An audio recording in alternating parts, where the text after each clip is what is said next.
2 marks IGCSE question. The question asks to find the interquartile range.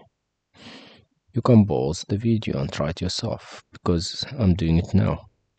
So to find the interquartile range, we will first need to find the lower quartile and then the upper quartile.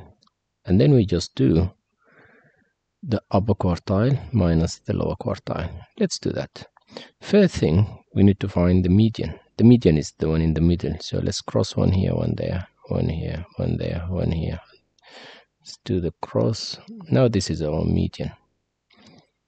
Once you find the median, you will take this group and you find the median of it. That's the upper quartile. And you will take this group and you will find the median for that.